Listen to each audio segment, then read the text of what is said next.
El derecho se transforma constantemente. Si no sigues sus pasos, serás cada día un poco menos abogado. Del grande Eduardo Juan Couto.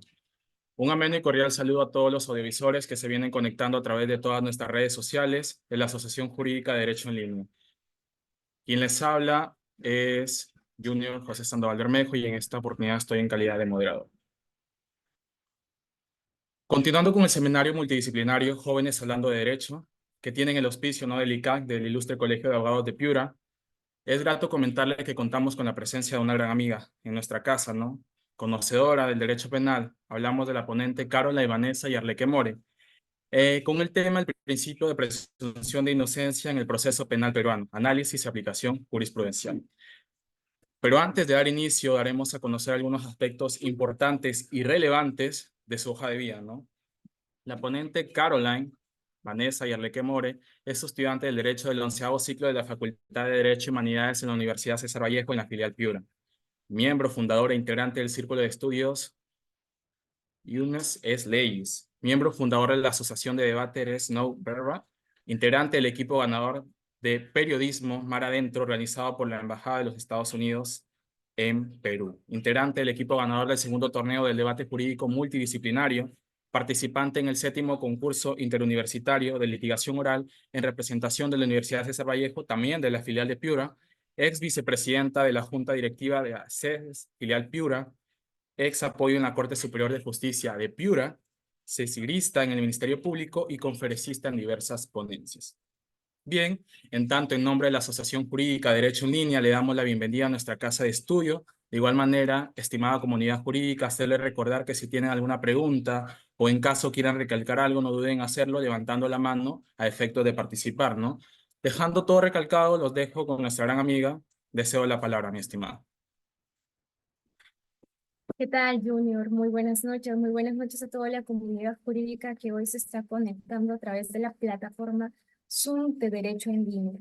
Agradecer de antemano la invitación cruzada por los organizadores para este magno evento. El día de hoy, en la sesión número 6 del Seminario Multidisciplinario de Jóvenes Hablando Derecho, tengo a cargo el tema tan importante como es el principio de presunción de inocencia en el proceso penal peruano. Análisis y aplicación jurisprudencial. Siguiente diapositiva, por favor. Sí.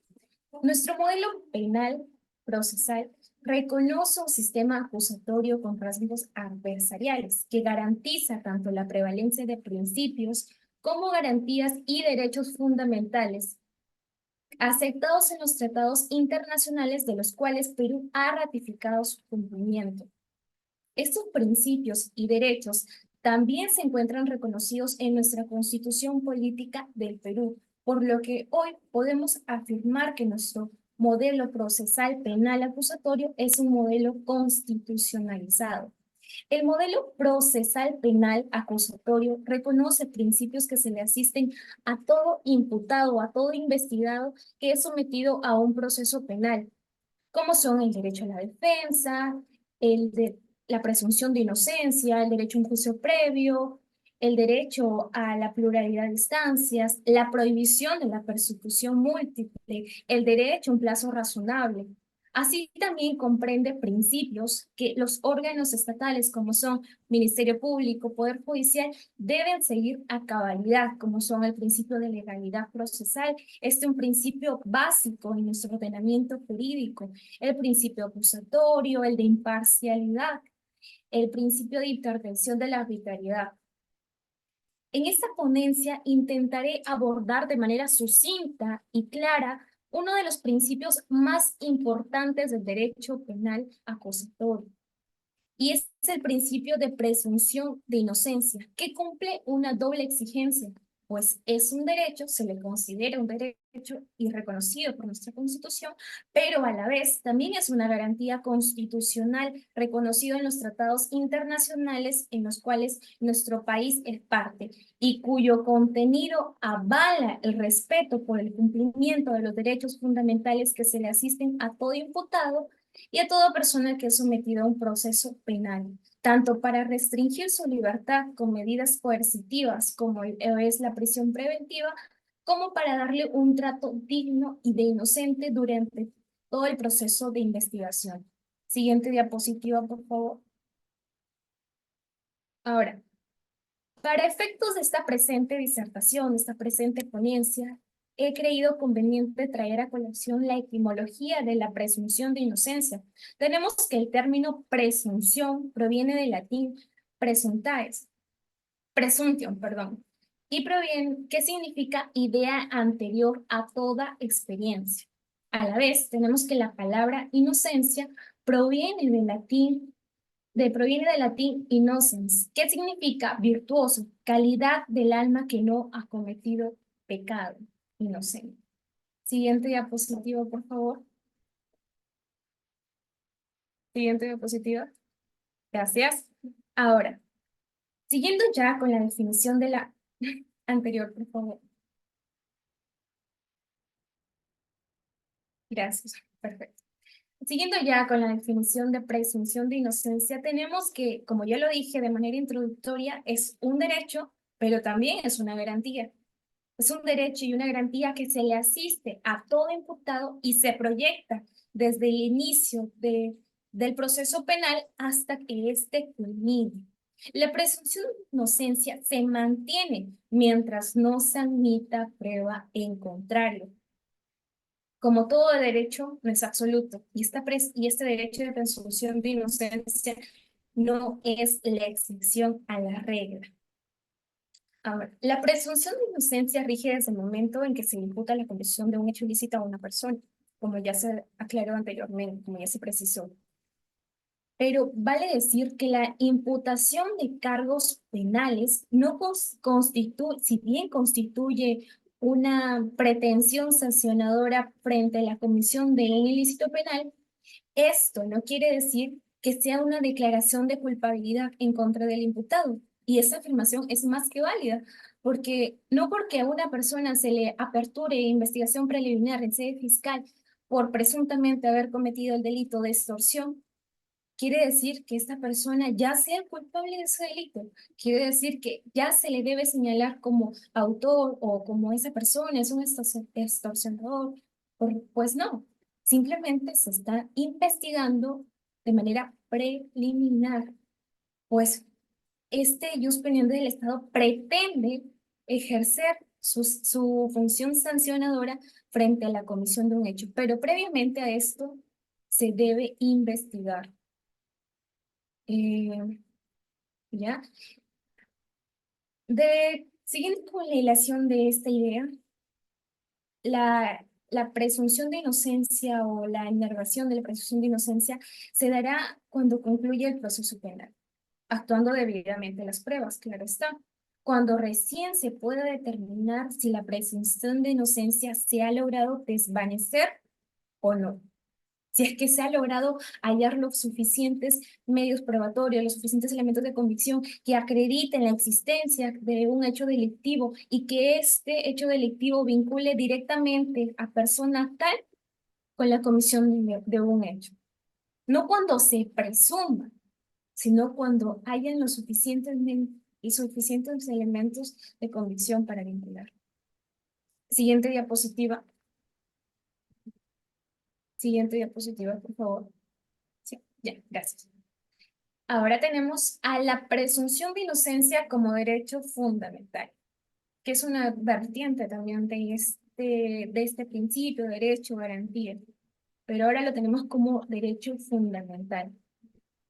La presunción de inocencia está reconocida de manera expresa en el artículo 2, numeral 24, literal E de la Constitución Política del Perú, que a la letra dice, toda persona es considerada inocente mientras no se haya declarado judicialmente su responsabilidad. De la misma forma, la Convención Americana de los Derechos Humanos, cuyo artículo 8, numeral 2, nos dice, toda persona inculpada de delito tiene derecho a que se presuma su inocencia mientras no se establezca legalmente su culpa. Y va en la misma línea. Ahora, la Declaración Americana sobre los Derechos y Deberes del Hombre dispone en su artículo 26 que Derecho a proceso regular. Se presume que todo acusado es inocente hasta que se pruebe que es culpable. Siguiente diapositiva. Bueno, ahora, el reconocimiento constitucional, como ya hemos visto, del principio de presunción de inocencia, el derecho de presunción de inocencia como derecho, refiere a que se respete este derecho tanto fuera como dentro del proceso penal, siempre que no se desconozcan las especiales tratativas que se le da al imputado, como por ejemplo, si el imputado o el investigado tiene una restricción de derechos que obra en su contra como consecuencia de actos de investigación, o una medida restrictiva como lo es la prisión preventiva, que restringe la libertad del mismo. Aún en ese supuesto, se debe seguir presumiendo la presunción de inocencia, valga la redundancia, del entonces investigado.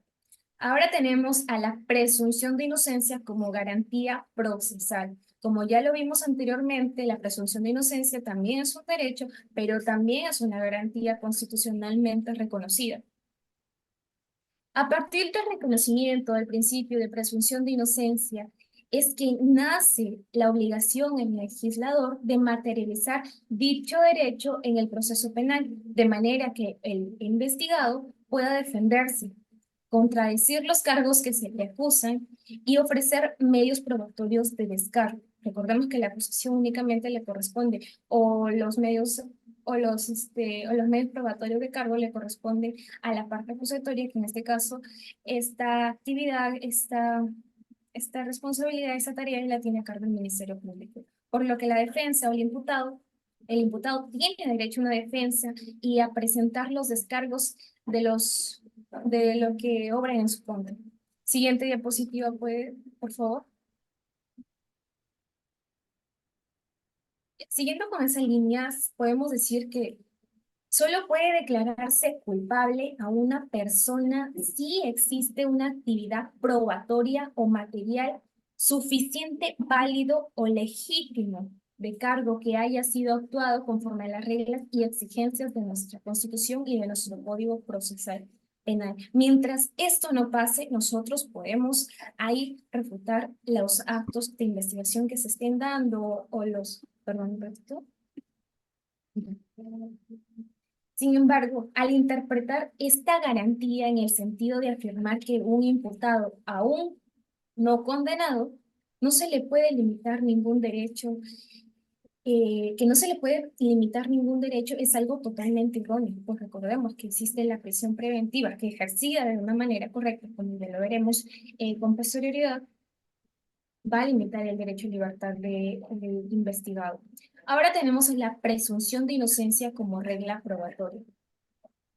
Una vez establecido la indubio pro reo como garantía del proceso, corresponde analizar cómo se manifiesta en el derecho probatorio. La Corte Suprema ya se ha pronunciado al respecto y en el considerando cuarto del recurso de nulidad 515-2016, Lima nos dice textualmente, aunado a la verificación de la concurrencia del delito adicional y necesariamente debe probarse la responsabilidad penal del imputado. Ello implica acreditar la existencia del hecho delictivo y la vinculación del imputado, utilizando para ello pruebas suficientes que logren superar la garantía constitucional de presunción de inocencia.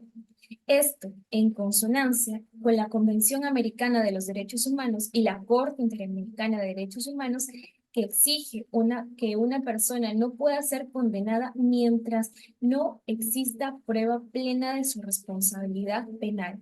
Si contra ella obra prueba insuficiente o incompleta, no es procedente una condena, no es procedente condenarla, sino absolverla. Perdón. Y esto se colige con la función investigatoria y acusatoria, como ya lo dije anteriormente, que tiene el Ministerio Público como entidad que ostenta la carga de la prueba sobre la comisión de hechos delictivos, desvirtuando el indubio pro reo. Por tanto, este principio, en su manifestación de regla probatoria, constituye un pilar de razonamiento probatorio como una valla a superar si se pretende demostrar la responsabilidad penal del investigado. Ahora, tenemos que esta dimensión de presunción de inocencia es la base a partir del cual se fundamenta o se interrelaciona otras figuras procesales a favor del imputado, como por ejemplo la prohibición de autoincriminarse, pues el imputado no puede ser obligado a declarar contra sí mismo ni a declararse culpable, que se relaciona con el derecho ya reconocido a guardar silencio. Siguiente diapositiva, por favor. Ahora tenemos un gráfico bastante ilustrativo, que es la presunción de inocencia versus la prisión preventiva. Ahí los tenemos en un ring de box, y todos nosotros de espectadores a lo largo de todos estos años, pues es la presunción de inocencia versus la prisión preventiva es un debate que hasta el día de hoy se tiene y sé que va a trascender por muchos, muchos años más. El debate jurídico, como ya lo dije, que siempre va a existir o que siempre ha existido entre la presunción de inocencia y la prisión preventiva durante la sustentación o del proceso penal, nos trae una serie de preguntas, como por ejemplo, ¿cuál es la finalidad de la prisión preventiva en el marco del principio de presunción de inocencia? Otra interrogante, ¿la prisión preventiva es la regla o la excepción? Otra pregunta, ¿la prisión preventiva vulnera o no el principio de presunción de inocencia? Para empezar, la prisión preventiva sirve para que se realice de manera exitosa o se garantice la concurrencia, la presencia del imputado durante todo el proceso, siendo su objeto asegurar la presencia del imputado, como ya anteriormente se los dije, y aplicar la sanción como resolución del conflicto penal y determinar si es factible o no la pretensión punitiva por parte del Estado. Por mucho tiempo, esta prisión preventiva, y creo que hasta el día de hoy, queda en uno que otro, o por no decir varios ciudadanos, que se le vea a la prisión preventiva como una forma de castigo. Y ya más de uno de nosotros habrá visto los titulares o en las entrevistas de las noticias que se le da a ciertas personas que han sido testigos o que conocen a una persona que ha sufrido de un acto ilícito, por ejemplo, un feminicidio, un homicidio, un robo, y piden, ¿no? Piden desde el dolor, piden desde la frustración que nos da como ciudadanos por ver tanta delincuencia hoy en día. Dicen que le caiga todo el peso de la ley, que se vaya de por vida a prisión. Otros dicen pena de muerte, debería implementarse. Y es algo que lamentablemente como ciudadanos pensamos que cuando un sujeto, bueno, ciertos ciudadanos piensan que cuando un sujeto comete un acto ilícito, este deja de ser ciudadano y por tanto deja de gozar de sus derechos fundamentales reconocidos constitucionalmente, que no tiene derecho a un abogado, que no tiene derecho a un debido proceso, que no tiene derecho a que se le respeten las garantías constitucionales, que no tiene derecho a nada, simplemente deja de ser un ciudadano de pie para convertirse, por si quiere decirse, en un sujeto señalado, estigmatizado y aborrecido, despreciado por la sociedad. Ello lesiona gravemente, considero yo, el principio de presunción de inocencia. Sumado a ello, la presión por parte de la prensa, de la sociedad y hasta a veces la presión política hace que la prisión preventiva no sea una medida cautelar excepcional, sino la regla por excelencia, que esta medida se haya visto desnaturalizada en su aplicación. Como sabemos, la prisión preventiva no debe ser la regla. Si bien en la praxis sucede lo contrario, nosotros sabemos que la prisión preventiva no debe ser la regla. sino la última ratio, para que el juez asegure con éxito el proceso. En esta línea, el Tribunal Constitucional ha establecido que, textualmente, la prisión preventiva tiene como última finalidad asegurar el éxito del proceso penal. No se trata de una medida punitiva, por lo que mediante ella no se adelanta la opinión respecto a la culpabilidad. Y esto es bastante cierto, ya lo venimos hablando durante todo el desarrollo de la presente ponencia. Ahora, siguiente diapositiva, por favor.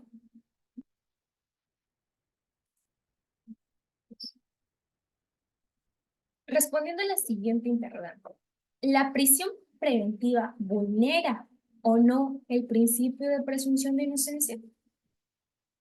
La prisión preventiva otorgada de manera irracional y restricta sí vulnera el principio de presunción de inocencia y no solamente eso, sino que uno de nuestros derechos más fundamentales, uno de nuestros derechos más valiosos, que es la libertad, y en este caso nuestra libertad ambulatoria. Teniendo en cuenta esto, la prisión preventiva como medida de coerción personal y de carácter excepcional es otorgada por el juez de investigación preparatoria ante un requerimiento formulado por parte del Ministerio Público. Por lo tanto, si su otorgamiento se encuentra fundamentado, debidamente fundamentado, será válido, pero si en todo caso su requerimiento formulado por parte del Ministerio Público no se encuentra racionalidad, proporcionalidad, podemos decir o podemos concluir epistemológicamente que sí afecta el principio de presunción de inocencia y nuestra esfera de libertad. Ahora, sobre esto, César Nakazaki nos dice, para medir la libertad de una sociedad hay dos termómetros, la prisión preventiva y el habeas corpus. Si funciona la prisión preventiva y funciona el habeas corpus, una sociedad puede estar tranquila porque se respeta la libertad. Ergo, si falla el habeas corpus y se abusa de la prisión preventiva, entonces la libertad en una sociedad no se respeta. Siguiente diapositiva, por favor. Ahora, seguimos con otra interrogante. Perdón. ¿Vulnera la exhibición de detenidos ante la prensa la presunción de inocencia? ¿Qué dicen ustedes? A ver, los invito a participar de esta interrogante que creo yo va a abrir el debate en nuestros participantes.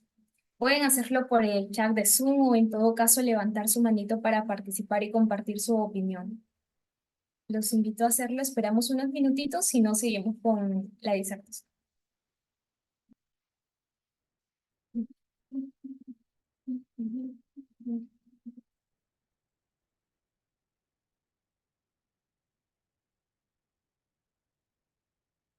A ver, ahí tenemos una manito levantada, si es que podría prender el micro y su camarita, o si no solamente el micro.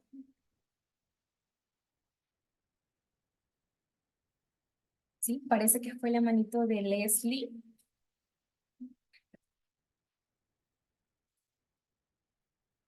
Al parecer está fallando su internet porque no lo logro encontrar. En caso, podría volver a levantar su mano para efectos de darle acceso al audio. A ver,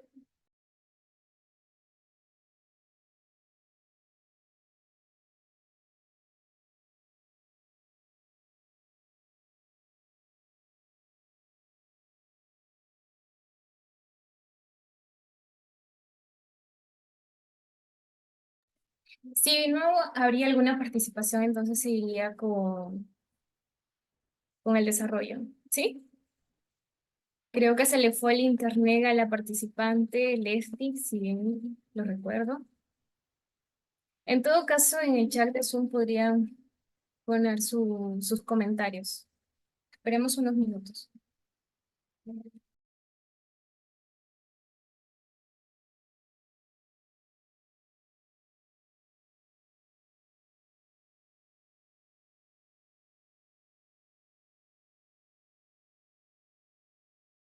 Entonces seguimos con la disertación. Retomando la pregunta, ¿vulnera la exhibición de detenidos ante la prensa el principio de presunción de inocencia? Cuando la exhibición de la persona detenida ocurre en las ruedas de prensa, se incentivan y fortalecen los estigmas sociales al llevar chalecos de detenidos o procesados y que estas fotografías se suban a redes sociales o se distribuyan en los diferentes medios de comunicación. Claro que vulnera el principio de presunción de inocencia. Y al respecto, el Tribunal Constitucional en la sentencia recaída en el número 973/2021, expediente 2825/2017, establece textualmente: las personas detenidas y sobre las cuales no haya desvanecido la presunción de inocencia deben ser tratadas y consideradas como tales, mientras no exista un pronunciamiento definitivo por parte de las autoridades jurisdiccionales que revierta esta condición. Asimismo, la Policía del Perú y las entidades competentes deben abstenerse de presentar ruedas de prensa a las personas que han sido detenidas porque vulnera el principio de presunción de inocencia.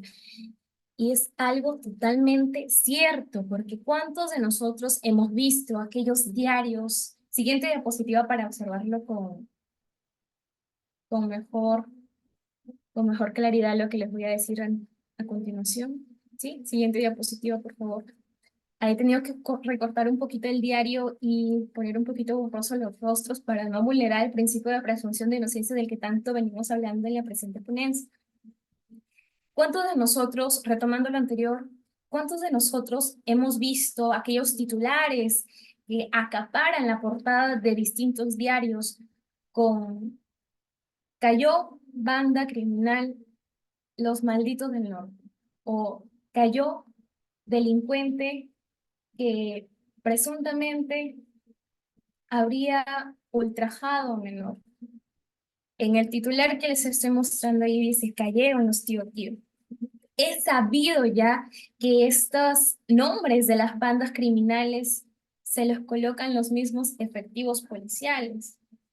No sé de dónde sacarán tanta imaginación para ponerle estos apelativos, estas bandas, ¿no? Las Nubecitas del Norte, justamente para efectos de esta ponencia, había agendado una entrevista para hacer algo más dinámica la misma. Lastimosamente, de una persona que hace un par de años atrás se le acusó injustamente de haber ultrajado a la sobrina de un amigo, y este amigo también fue acusado del mismo delito. Con posterioridad se archivó el caso, pues no se encontraron elementos de convicción, se hizo un examen médico legal al menor, las pericias correspondientes, y nunca se determinó que haya habido declaración vaginal en esta menor.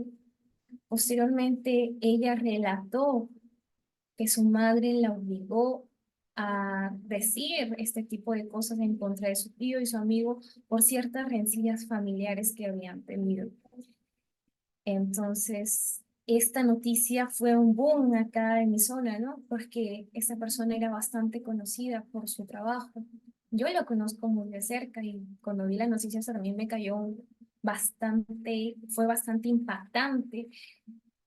Y luego también se salió la noticia, pero por parte de estas mismas personas, que en realidad todo había sido un error, y gracias a Dios todo se había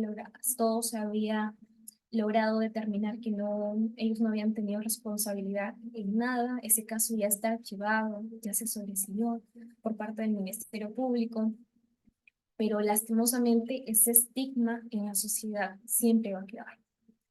Y lo digo porque yo ya he visto a esas personas en la calle y yo iba con otras personas y ellos me dijeron, mira, mira, allá va tal persona, ¿te acuerdas que fue acusada de violar a su sobrina? ¿Te acuerdas que estuvo detenido? Y entonces esa señalización, esa sindicación por parte de la sociedad hacia una persona que fue involucrada en un hecho ilícito, una persona que se le investigó por un hecho ilícito, siempre va a quedar. Es una huella imborrable. como les comentaba, intenté contactar a esta persona porque es un conocido de mi persona. Lastimosamente, en un principio me dijo, sí, te voy a dar la entrevista, pero luego se arrepintió porque dijo, no, no quiero volver al ojo de la tormenta otra vez, eso ya pasó y para mí es un capítulo cerrado. Mejor no te doy esa entrevista. Y pues lamentablemente no hay entrevista que proyectar en presente ponencia. Pero como les sigo diciendo, nosotros hemos sido testigos de estos incansables titulares por parte de la prensa, por parte de la prensa periodística como televisiva, que se les denomina o que ya se les indica como autores de un delito cuando apenas hubo una detención y se aperturará en todo caso una investigación preliminar en sede fiscal, pero aún no son culpables del hecho delictivo, pero ya sus nombres, sus rostros ya están siendo expuestos ante la sociedad, quienes ellos no van a perdonar, no van a perdonar como, no van a perdonar y jugamos a veces a ser Dios y juzgar a las demás personas respecto a esto. Siguiente diapositiva, por favor. Siguiente diapositiva. Siguiente diapositiva, por favor. Mientras comparte la siguiente diapositiva, ya, es otra imagen referente a lo que les venía comentando, ¿no? Esas imágenes tan famosas y ya que han sido prohibidas acerca de los detenidos, que se le tomen fotografías y que sean emitidas en redes sociales. Ahora yo les traigo aquí un caso hipotético. A ver, nos vamos a poner en la situación de que el día que estamos hoy 3. El día 11 de marzo del año 2024, es decir, del año en curso, a horas 2:30 p.m., efectivos policiales se encontraban realizando patrullaje por inmediaciones de la avenida Sánchez Cerro con la avenida Loreto. En realidad no conozco muy bien las calles, pero vamos a llamarlas así. Cuando fueron alertados por transeúntes del lugar sobre la posible, por transeúntes del lugar, sobre un asalto a mano armada perpetrado por dos sujetos, los cuales uno de ellos vestía vamos a ponerle buzo negro y polo blanco, y el otro sujeto número 2, vestía un pantalón jean, un polo azul, zapatillas negras y una gorra. En ese momento, los efectivos policiales se dirigen tras los sujetos, quienes al percatarse de la presencia de estos efectivos policiales, decidieron optar uno por irse por otro rumbo y el otro meterse o ingresar a un mini market ubicado en toda la esquina de esa calle. Pero este mini market se encuentra ubicado cruzando la pista. Y vaya casualidad que cuando los efectivos policiales van detrás del paso de estos dos sujetos, se quedan debido al tráfico vehicular. Y esos segundos son aprovechados por estos dos sujetos para darse la fuga y para intentar ocultarse. Y lamentablemente los policías los pierden de vista. Pero ella sigue su vida. Entonces, los policías, una vez habiendo cruzado la pista, preguntan a un ambulante que por ahí venía, le dicen, oye, ¿tú no has visto estos dos sujetos? Los venimos persiguiendo por tal. Y le empiezan a dar las características de cómo iban vestidos esos dos sujetos. Entonces el ambulante dice, sí, por aquí han pasado, yo los he visto que han entrado a ese minimarket. Entonces el policía, los dos policías van y entran al minimarket. Y es cuando encuentran a estos dos sujetos. Lamentablemente, bueno, cuando los encuentran, proceden a intervenirlo, a llevarlo a la dependencia policial para realizar las diligencias correspondientes, y uno de ellos se muestra reacio, el sujeto que vestía zapatilla, el sujeto número 1 que vestía buzo negro y polo blanco, se mostraba reacio, una actitud prepotente, no decía ni una sola palabra, no quería ni decir su nombre, ni su número de DNI. Mientras que el otro sujeto número 2, que vestía pantalón jeans, zapatillas negras, polo azul y gorra, empieza a decir que él no tiene nada que ver, que él recién llegaba a ese mini market a hacer las compras de su semana, que tampoco conoce a este otro sujeto, mientras que el otro sujeto no dice nada al respecto. Al lugar, a la dependencia policial, se hace presente, se apersona en la prensa local, quienes intentan o quienes cubren la noticia, subiendo fotografías y una breve narración de los hechos a sus redes sociales. Y este sujeto número 2, quien posteriormente fue identificado como, vamos a llamarle, como José, como José Zapata, como José Zapata Montero. Y el sujeto número 1 que vestía buzo y pantalón blanco como Jesús, nada más quedó mirar. Entonces, suben, ¿no? Suben esta prensa local, sube esta noticia, dando los nombres completos de estas 2 personas detenidas, suben la fotografía con sus rostros descubiertos, se captura banda criminal, los malditos de la esquina, quienes habían cometido un robo a mano armada en la avenida Sánchez Cerro con Loreto. Entonces, esta noticia se empieza a hacer viral. Más personas empiezan a comentar, conocidos de este sujeto llamado José, empiezan a comentar, del sujeto que aparentemente no tenía nada que ver, empiezan a decir, sí, que lo refundan en la cárcel, oye, él es mi vecino, yo lo conozco, parecía buena persona, pero en realidad las apariencias engañan. Quizás sus hijos sean iguales, ya le voy a decir a mi hijo que no se junte con él, que en el colegio le diga a sus amiguitos que su papá es un ratero. Entonces, otros comentarios, mira, vecina, mira el Pepe, le están acusando, o es un ladrón. Pero ¿quién era Pepe? ¿Quién era José? ¿Quién era José? Pues José, lamentablemente, era un ciudadano que posiblemente se levantó con el pie izquierdo ese día y se vistió igual que el sujeto que en realidad era el autor o coautor del delito de robo agravado a mano armada. Pero lastimosamente ese día, por obras del destino, se decidió vestir igual e ingresar al mismo tiempo a este mini market que el ladrón que estaba en persecución. Y este hecho fue corroborado con posterioridad al revisar las cámaras del local de mini market y las cámaras de la zona donde sucedieron los hechos. Pero ¿qué pasaba? Ya José, toda la sociedad, todos sus vecinos, todos sus amigos lo habían señalado. ¿Qué va a decir José?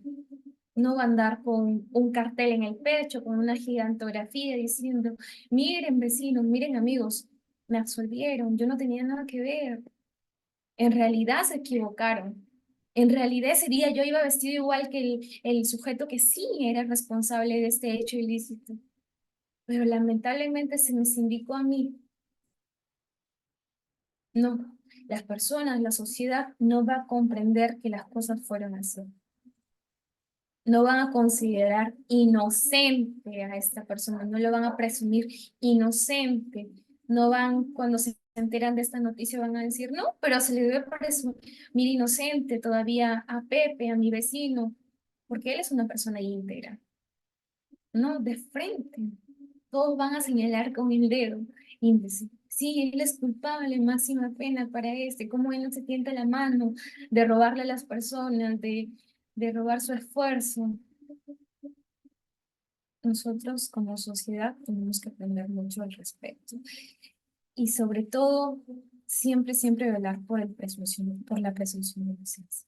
Quisiera terminar ya esta disertación diciendo que el principio de presunción de inocencia sí es una garantía fundamental que impide que se trate como culpable a quien se le imputa de un hecho punible, hasta que se dicte sentencia o se rompa su estado de inocencia o se logre enervar el estado de inocencia que se le asista y se le imponga una pena.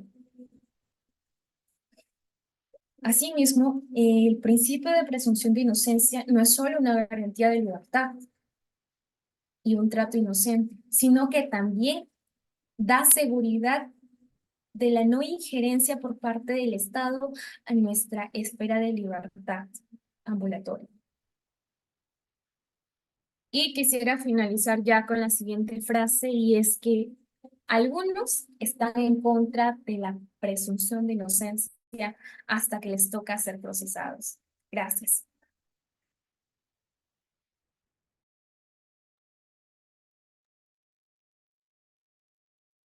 Bien. Muchas gracias, estimada Carolina Ivanesa y Arleque More. Felicitarla, ¿no?, por el ilustre abordaje de este tema tan importante que es justamente el principio de presunción de inocencia en el proceso penal peruano, donde ha dado un gran análisis y también se ha aplicado algunos factores que tienen que ver con la jurisprudencia. Tenemos unos minutos, ¿no?, en este caso para poder responder algunas preguntas, en el caso las haya, ¿no?, por parte del público, y a todos los conectados que indican si tienen alguna duda pueden hacerlo mediante el chat o inclusive alzando la mano y así pueda darse la palabra, ¿no? Bien, tenemos a Cristian Pimentel Girón. Adelante. Mm, Buenas noches, el que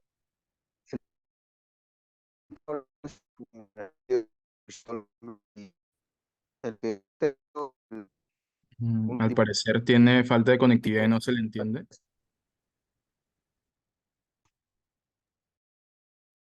A ver, vuelva a recalcar, por favor, porque su internet creo que estaba distorsionado. no, no me escucha. Sí, creo que ahí ya. Mm, eh, bueno, yo, eh, No, no se le entiende, mi eh, estimado. ¿Podría escribirlo por chat, por favor?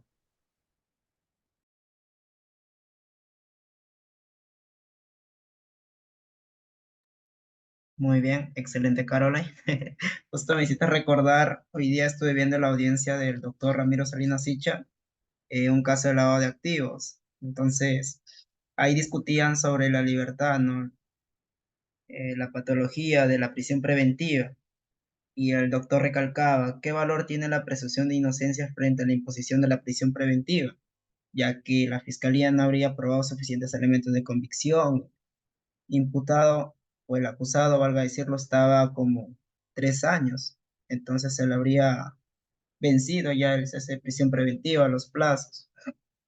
Eh, Ahí le dio una riñada el doctor a la fiscal, pero yo creo que cuando alguien sale ya en las noticias, en los periódicos, eh, ya se estaría vulnerando, ¿no?, la presunción de inocencia, pero ¿qué pasa después si se declara inocente? Y esa fotografía sigue todavía en el diario. eh, yo creo que por esa línea se podría ir a un derecho al olvido, ¿no? Una vía constitucional para que se le pueda, que digamos, borrar ese procedimiento, esas fotos de que la ha manchado su honor. En esa línea, ¿tú crees que sería bueno una reparación civil por efectos del honor que se le ha manchado? Sí, Cristian, ¿me escuchas ahí? Si no, puedes sacarme los audífonos. ¿Me logras escuchar? Un poco bajo, Caroline. Si no, Ahora no te escuchamos, ¿me- Caroline. A Ya, ver, listo. Lo que ahora pasa sí. es que si no me pongo audífonos, yo no los escucho a ustedes. Si me pongo audífonos, ustedes me escuchan. Bien, es algo bastante importante lo que mencionas tú, porque ¿qué pasa? Sí, está bien, tenemos derecho, los medios de comunicación, los periodistas dicen, tenemos derecho a la libertad de opinión, pero como todo derecho tiene restricciones.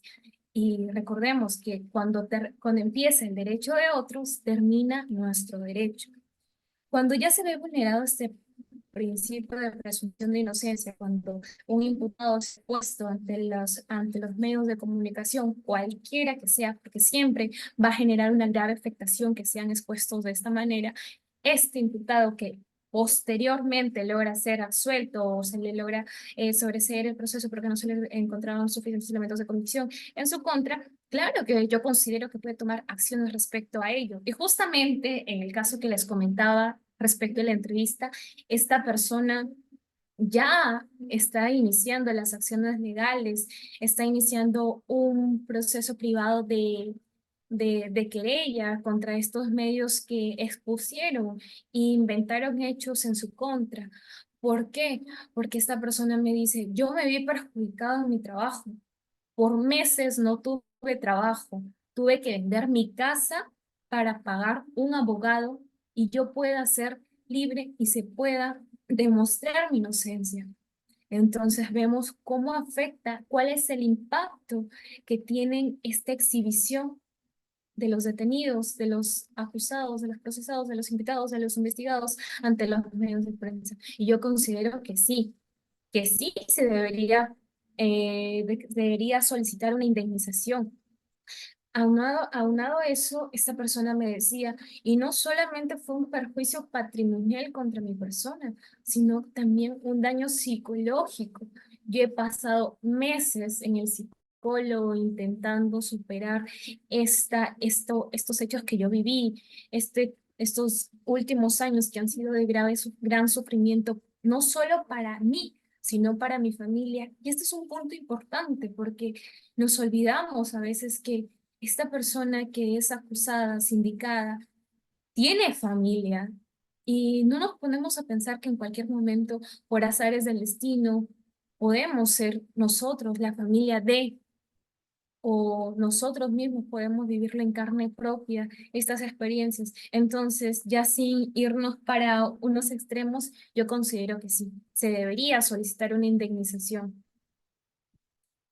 No sé si he logrado responder tu pregunta, Cristian. Voy a ponerme los audífonos nuevamente porque si no, no te escucho. Sí, concuerdo con lo que has comentado, Caroline. Y a colación, ya para acabar, yo creo que una pena anticipada, una medida cautelar, también transgrede, ¿no?, la presunción de inocencia en esa línea del Código Penal. Eso sería todo. Si hubiera alguna otra pregunta, pueden alzar la manito para efectos de darles acceso al audio o escribir por la casilla de comentarios.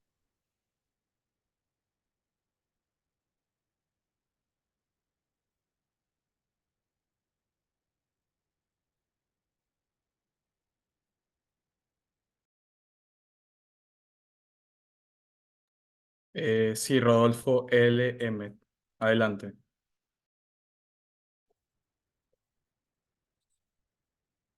Buenas noches, ¿se me escucha? Sí, conforme. Con todo lo presente, con todo, pues, con la expositora muy bien su disertación. Quisiera una reflexión que nos puede proporcionar en base a sus criterios de investigación y conclusiones.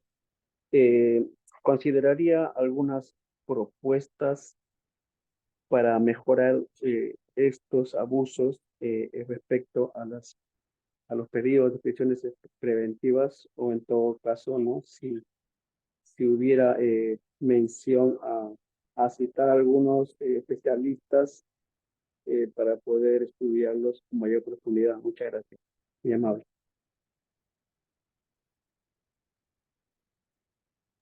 Claro, se escucha bien en su pregunta. Y nuevamente me saco los audífonos para que ustedes me puedan escuchar. Bien. Fueron bastantes preguntas en una sola, pero voy a tratar de responder lo que recuerdo de ellas.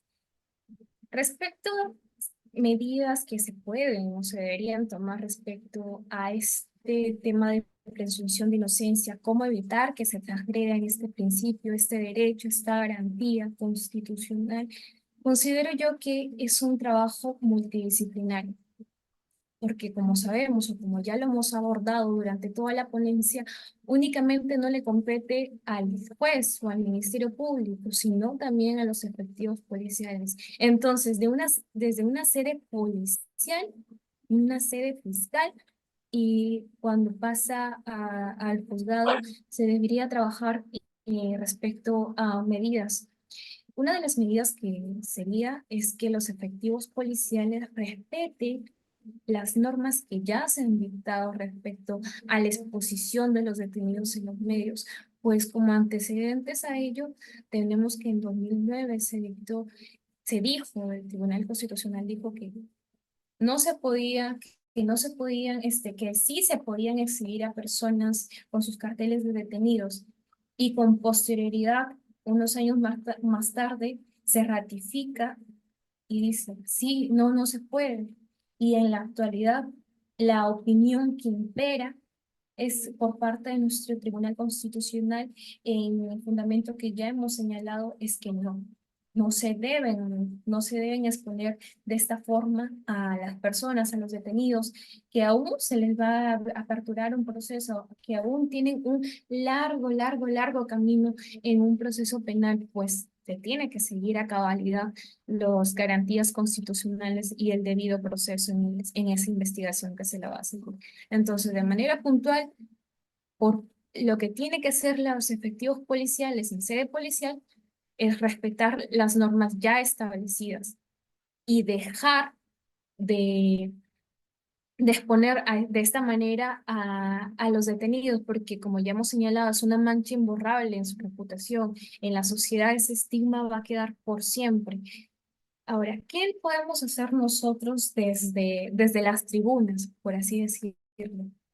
Cuando nos toque ser abogados defensores, cuando nos toque ser ya, cuando ya nos toque ejercer, o bueno, algunos ya estarán ejerciendo, ¿no? Nosotros debemos hacer todo lo posible para que se respeten los derechos fundamentales y constitucionalmente reconocidos de nuestros patrocinados, de las personas que estamos defendiendo. Pues si vemos que se le está vulnerando el principio de presunción de inocencia, o si vemos que los policías intentan tomarle fotografías hasta a nuestros patrocinados con esos carteles, nosotros debemos actuar inmediato y hacerles saber que eso está prohibido, eso no se puede hacer, interponer la medida correspondiente al respecto. Ahora, ¿qué puede hacer desde la Fiscalía? Desde el nivel fiscal. La Fiscalía también tiene un rol fundamental en esto, pues como ya hemos trabajado durante la ponencia, la medida, la medida que vulnera gravemente, si es que se aplica de manera irracional, es la prisión preventiva. Entonces, nosotros también como fiscales debemos ponernos a pensar y en realidad fundamentar y solicitar un requerimiento de prisión preventiva cuando sea necesario, cuando sea la excepción, no como regla general. No, tengo un detenido, tengo una investigación, va, prisión preventiva. Otro, va, prisión preventiva. No, sino hay que aprender que debe ser la excepción, no hay que hacer un uso abusivo del derecho, porque como todo, tiene su limitación. Ahora, por parte de los jueces, igual en el caso que comentaba Cristian, ya había una prolongación de la prisión preventiva, ya se había completamente desnaturalizado la prisión preventiva. Ya se había transgredido los derechos fundamentales de esta persona, porque no solo se le está transgrediendo la presunción de inocencia, sino también uno de nuestros derechos fundamentales más preciados, que es la libertad. En el caso de la prisión preventiva se nos vulnera la libertad ambulatoria, perdón. Entonces, esas son las medidas que debemos adoptar. Y con respecto a si tengo algún, alguna persona o algún artículo, un libro que puedan leer, sí, el doctor Benja Espinosa, un abogado penalista ya muy reconocido, tiene un video bastante interesante sobre el principio de presunción de inocencia. Él lo aborda desde tres vertientes, como carga, como trato, y no recuerdo muy bien el otro, pero en YouTube se puede buscarlo y desde ahí lo van a encontrar. Y es bastante interesante y va a ampliar sus conocimientos ya abordados en la presente ponencia. Bueno, espero haber respondido y satisfecho su interrogante. No recuerdo quién la hizo, pero sí, gracias. Sí, fue Rodolfo, inclusive le da su agradecimiento y la felicita por el chat. Ya leí, ya. Bien, ¿alguna otra pregunta o aportación?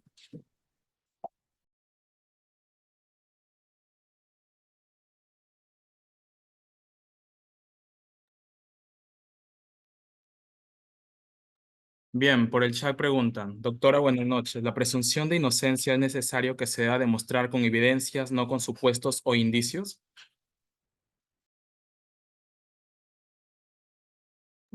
Sí.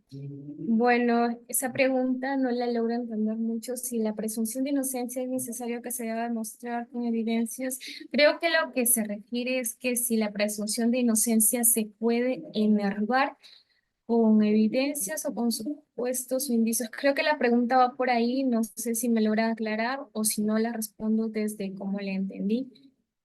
¿Sí? Quisiera demostrar con evidencias, no con supuestos. Bueno, la responderé de eso no entendí. Ya debe haber quedado claro que la presunción de inocencia se está desde que se le imputa a alguien la comisión de un hecho ilícito. Desde ahí, desde un principio, nosotros gozamos de esta presunción de inocencia. Nosotros tenemos este derecho, esta garantía constitucional. Ahora, ¿cómo se enerva este principio, esta presunción de inocencia? Con supuestos o indicios. En el caso de la prisión preventiva, para que la puedan fundamentar o para que la puedan aprobar o para que la puedan declarar fundada, se requiere, como ya he sabido, que existan graves elementos graves y fundados elementos de convicción. Entonces, no se requiere o no es válida una simple sospecha para que se nos pueda enervar este principio de presunción de inocencia. Por eso es que ya la tratativa durante toda la ponencia, durante los diferentes conceptos que ya les he proporcionado, dice que nosotros gozamos de la presunción de inocencia hasta que se demuestre prueba en contrario o hasta que tengamos una sentencia condenatoria firme y consentida donde diga fulanita de tal o Carol Vanessa y Enrique More es culpable del delito contra el patrimonio en la modalidad de error agravado.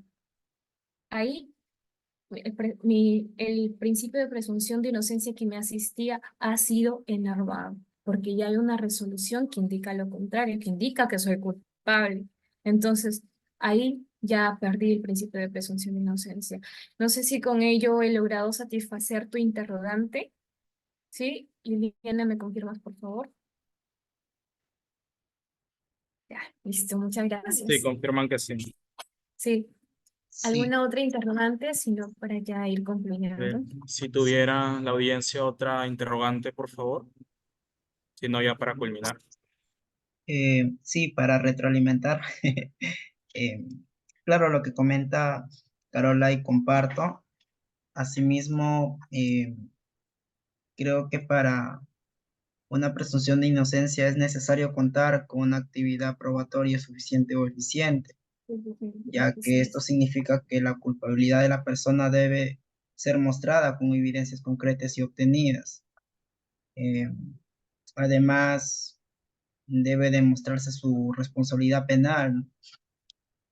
Eh, Había mucha controversia en estos tiempos que si se vulnera la presunción de inocencia del investigado con la presentación del chaleco que dice retenido, y ya el Tribunal Constitucional se ha pronunciado eh, muchas veces y, y en una de ellas, en un expediente, dice que sí, ya que estaría generando estigmas constitucionales, maltrataría su dignidad humana.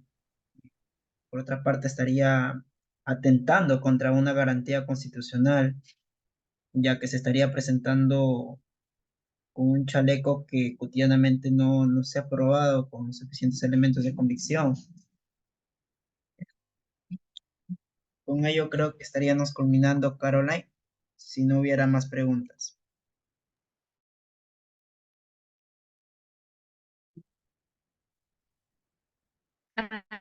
Ya. Allá Me está preguntan cuál diciendo es el Jordan video de cuál es YouTube. el video. Sí.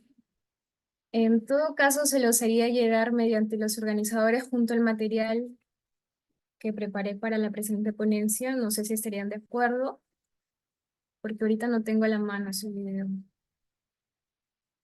No tengo a la mano. Sí, considero que estaría bien, ¿no? Se lo hace entregar por medio de los coordinadores. Bien, entonces reiterar, Ya. ¿no? Reiterar nuestro agradecimiento, estimada Carola y Vanessa y Arleque More, en su presencia e ilustrarnos con un amplio conocimiento, ¿no? En el derecho penal. Asimismo, en parte de nosotros y de nuestra asociación Derecho en Línea, queda gustosamente invitada y bueno, hasta otra oportunidad, ¿no? Que tenga buenas noches.